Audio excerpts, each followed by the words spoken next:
ஸ்தோத்திரம் உண்டாகட்டும். இப்பொழுது நாம் வாசிக்கும் பகுதி ஒரு பகுதியை வாசிப்போம். சங்கீதம் 15ஆம் சங்கீதம் 4வது வாக்கியம். 15ஆம் சங்கீதம். ஆகாதவன் கர்த்தருக்கு பயந்தவர்களையோ கனம் பண்ணுகிறான். ஒரு மனுஷன் கனம் பண்ணுகிறான். அது ஒரு பெரிய அற்புதமான காரியம். பிரியமானவர்களே, நம்ம ஒருத்தரை என்ன பண்ணணும்? கனம் பண்ணணும். கணவன் மனைவியை கனம் பண்ணலாமா? கணவன் மனைவியை கனம் பண்ணலாமா? மனைவி கணவனை கனம் பண்ணலாமா? நல்லா யோசிங்க. ஒருவர் என்ன பண்ணுங்க? கனம் பண்ணுங்க. கனம் பண்ணுறது ரொம்ப நல்லது. பிரியமானவர்களே, நம்முடைய வாழ்க்கை இன்றைக்கி இருக்கிற உலகத்தில் சில சமயம் வாழ்க்கையில் சில தடுமாற்றங்கள் வரலாம். அது பாவம்னு சொல்ல முடியாது. அப்படியெல்லாம் இருக்கிறதுனால இங்கே சத்தியத்தை நம்ம தூஷிக்கக்கூடாது. இந்த 15ஆம் சங்கீதத்தை பாருங்கள். யார் கர்த்தருடைய பர்வதத்தில் ஏறுவான், யார் கர்த்தருடைய பரிசுத்த வாசம் பண்ணுவான், இப்படியெல்லாம் சொல்லிவிட்டு அப்புறம் சிலதை சொல்கிறார். படிங்கப்பா 2ஆம் வாக்கியத்திலிருந்து. உத்தமமாய் நடந்து, இதுக்கு விளக்கம் தேவையில்லை, நீங்களே புரிஞ்சுக்கலாம். உத்தமமாய் நடந்து நீதியை, நம்ம நீதியை நடப்பிக்கிறோமா? நீதியை நடப்பித்து மனதார, எப்படி மனதார பாவம் செஞ்சுக்கிட்டே, குற்றம் செஞ்சுக்கிட்டே, தப்பு செஞ்சுக்கிட்டே. ஒரு சகோதரன் நல்லா பகிரங்கமாக வட்டி கடை வச்சு நடத்திக்கிட்டு இருக்கார். நம்ம கிறிஸ்தவ சகோதரன் தான். அவர் வச்சு நடத்திக்கிட்டு இருக்காரு. அது அவருக்கும் ஆண்டவருக்கும் உள்ளது. அப்படி அவர் சொல்லும்போது இங்கே என்ன சொல்லியிருக்கு? மனதார. அவர் எப்படி மனதார சத்தியத்தை பேச முடியும்? கொஞ்சம் யோசித்து பாருங்கள். அது மட்டும் இல்லை, அப்புறம் படிங்க. தன்னுடைய நாவினால் என்ன செய்யக்கூடாது? சிஸ்டர், உங்களுக்கு தெரியுமா அந்த சிஸ்டரை பற்றி? ஐயோ, அப்படி அவங்க நல்ல பயபக்தியாக முக்காடு போட்டு உட்கார்றத பார்த்தா நீங்கள் சொல்கிற மாதிரியெல்லாம் தெரியலையே. உங்களுக்கு என்ன? உங்கள் பாட்டில் நம்ம பாட்டில் வந்தோமா, நம்ம ஆண்டவரை ஆராதிச்சோமா, சந்தோஷமாக போகிறோம், சமாதானமாக இருப்போம். யாரை பற்றி நாவினால் என்ன கூறக்கூடாது? கேட்டதை சொல்லுகிறவன் உயிர் தோழனையும் பிரிச்சிருவானா அப்படின்னு பைபிள் சொல்லுது. நீதிமொழிகள் ஒரு நல்ல புத்தகம். நீதிமொழிகளை எழுதின ஆள் ஆவிக்குரிய மனுஷனாக இருக்க முடியாமல் போயிட்டார். ஆனால் நீதிமொழிகளை எழுதினது ஆவியானவர் உதவியோடு எழுதினதுனால அதை கட்டாயம் படிக்கணும். பாருங்கள், திரும்ப படிங்க அந்த வசனத்தை. அவன் தன் நாவினால் புறங்கூறாமலும் தன் தோழனுக்கு தீங்கு செய்யாமலும். ஒரு சகோதரனுக்கு ஒரு சகோதரன் தீங்கு செய்யக்கூடாது. எனக்கு தெரிந்த சிலரை ஆண்டவர் எனக்கு வெளிப்படுத்தி கொடுக்குறார். எப்படி வெளிப்படுத்துவார் அப்படின்னு என்ன கேட்காதீங்க.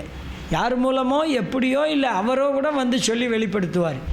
அப்படி அந்த ஒரு சகோதரி தான். அப்படி அவங்க பேசிக்கிட்டே இருக்கிறாங்க. பேசிக்கிட்டே இருக்கிறத ஆண்டவர் ரெக்கார்ட் பண்ணி வச்சுக்கிட்டு இருக்கார். அதில் சில விஷயங்களை எனக்கு ஆண்டவர் சொன்னார்.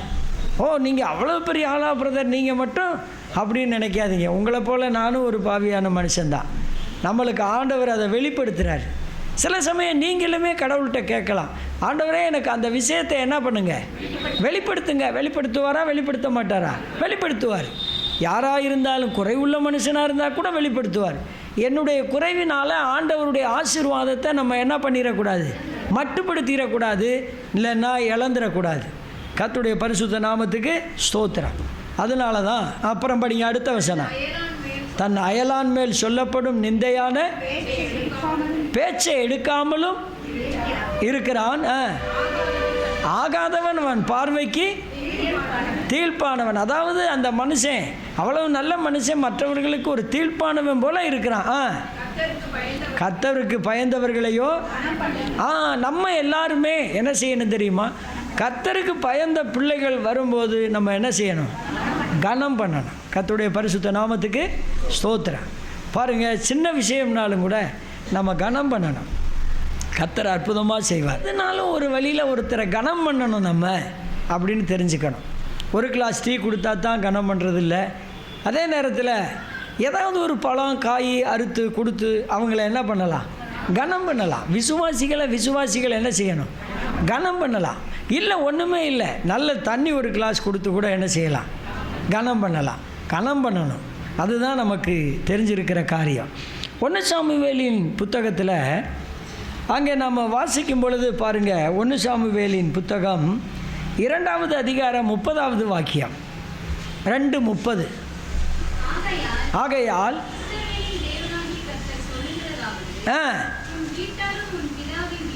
உன் வீட்டாரும் உன் பிதாவின் வீட்டாரும்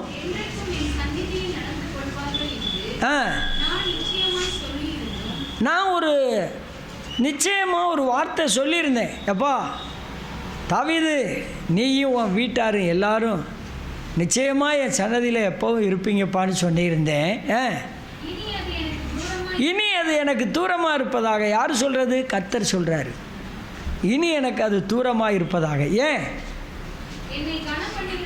என்னை கனம் பண்ணுகிறவர்களை பார்த்தீங்களா? நீங்கள் கர்த்தரை கனம் பண்ணுனா அவர் உங்களை கனம் பண்ணுவார். கர்த்தரை கனம் பண்ணலைன்னா அது முடிச்சிருங்க அந்த வசனத்தை. என்னை அசட்டை பண்ணுகிறவர்களை. சில சமயம் பாருங்கள், வீட்டுக்குள்ளே ஓடுறோம், யாராவது வந்துட்டா அந்த அம்மா சொல்லுது, ஏங்க ஒரு ஒரு ஒரு பால் வாங்கிட்டு வாங்க, டீ போட்டு கொடுத்துருவோம். அவர் சொல்கிறாரு, இன்னுமே எங்கே அவ்வளோ தூரம் பாலுக்கு அப்படின்னு சொல்கிறாரு. சரிங்க, ஒரு வரட்டியாவது போட்டுருவோங்க. எதுக்கு? தண்ணி கொடு, வரட்டி என்ன, வரட்டி கொடுக்காட்டி என்ன? அப்போ இவங்களுக்குள்ள மனசுக்குள்ளே என்ன இல்லை? கனம் பண்ணக்கூடிய ஒருமைப்பாடு இல்லை. வெறும் தண்ணியை கொடுத்தா கூட எப்படி கொடுக்கணும்? ஒருமைப்பாட்டோட கனம் பண்ணக்கூடிய நிலைமையில் கொடுக்கணும். நம்ம சபையில் சில சபைக்கு வீட்டுக்கு நான் போயிருக்கிறேன்.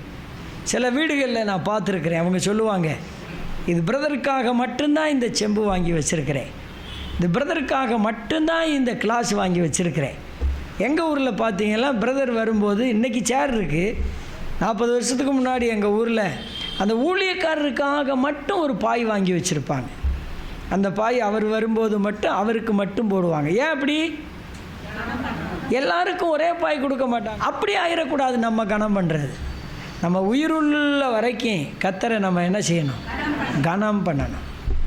காலையில் குடும்ப ஜெபம் அவரை கனப்படுத்தி செய்யணும். நான் ஒரு ஆளாக இருந்தால் கூட நான் பாட்டு பாடி வேதவசனம் வாசித்து செய்யணும். மாலை ஜெபம், தனி ஜெபம் எல்லாமே நமக்கு இருக்கணும்.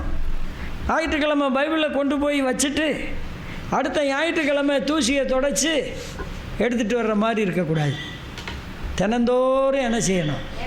நான் போய் வேறு இடத்துல வேலை செய்கிறேன் கம்பெனியில், அங்கே ஜெபம் பண்ண முடியுமா தம்பி? என்ன ஜோபின், ஜெபம் பண்ண முடியுமா? முடியும். பண்ணுறீங்களாப்பா? ஜோபினை கேட்கல, அது மாதிரி இருக்கிற எல்லாரையும் முடியும். வெரி குட், கர்த்தருக்கு சோத்திரம். ஏன்னா அந்த அனுபவத்தில் உள்ளவங்களால தான் அது சொல்ல முடியும்.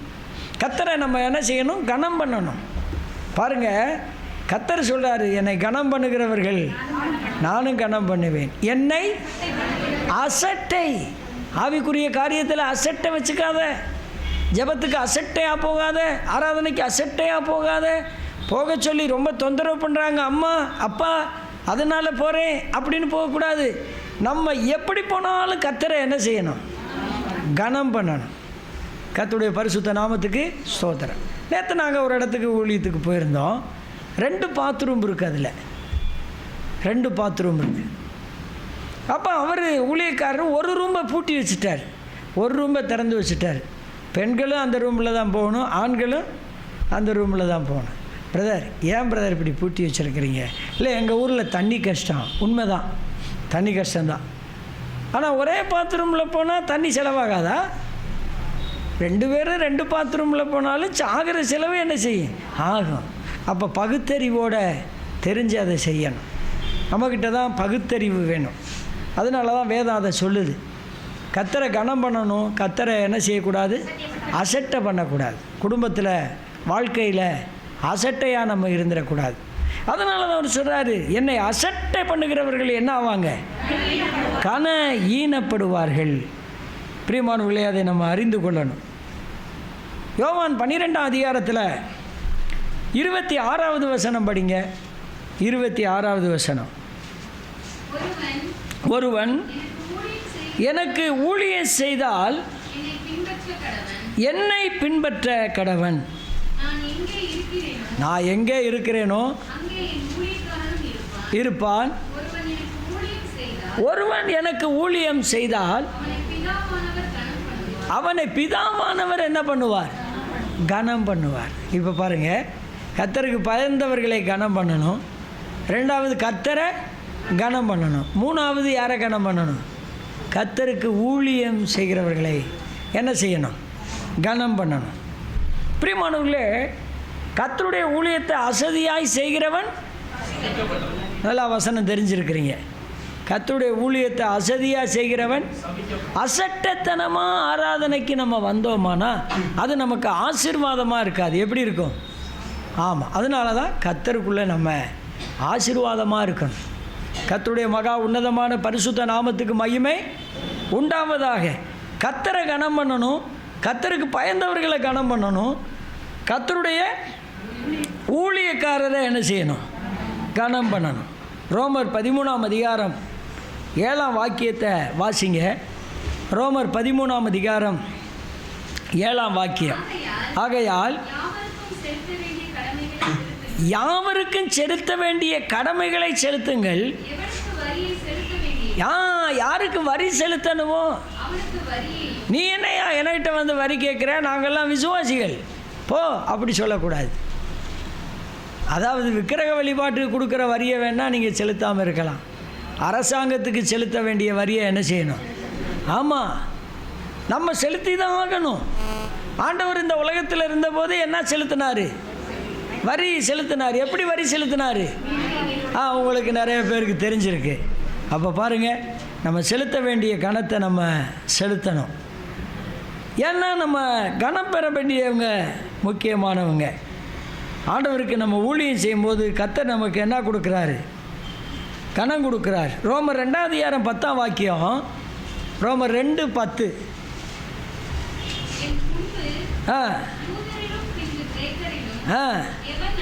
எவன் நன்மை செய்கிறானோ அவனுக்கு மகிமையும். நம்ம நன்மை செய்து கனம் பெறணும். நம்ம நன்மை செய்து என்ன செய்யணும்? சிதம்பரத்தில் ஒரு அக்கா ஊழியம் செய்கிறாங்க.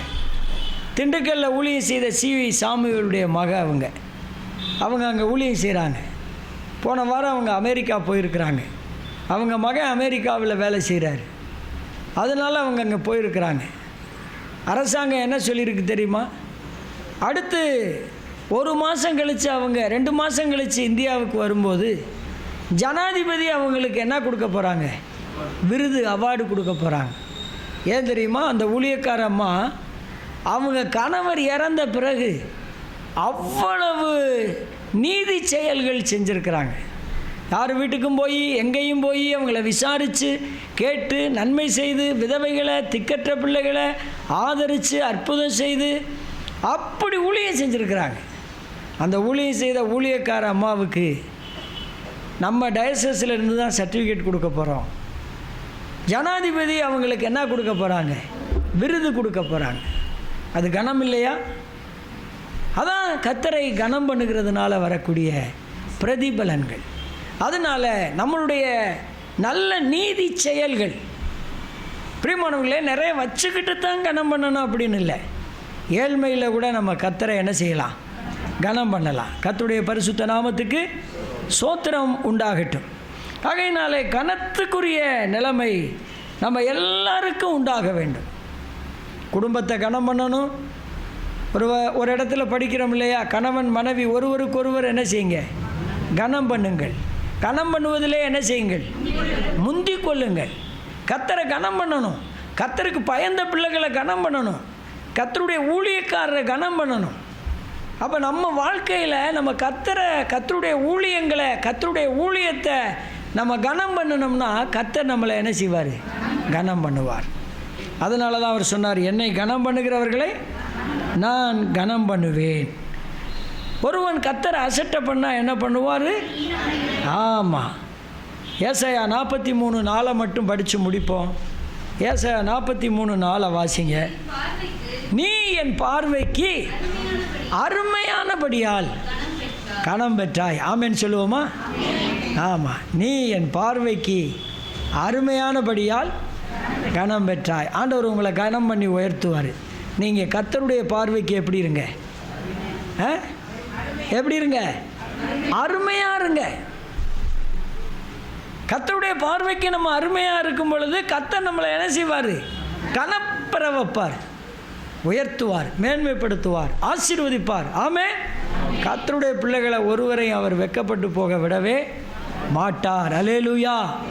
கர்த்தரை கனம் பண்ணுவோம், கர்த்தருடைய பிள்ளைகளை கனம் பண்ணுவோம், கர்த்தருடைய ஊழியத்தை கனம் பண்ணுவோம், கர்த்தருடைய ஊழியர்களை கனம் பண்ணுவோம், நம்ம நன்மை செய்து கனம் பண்ணுவோம்.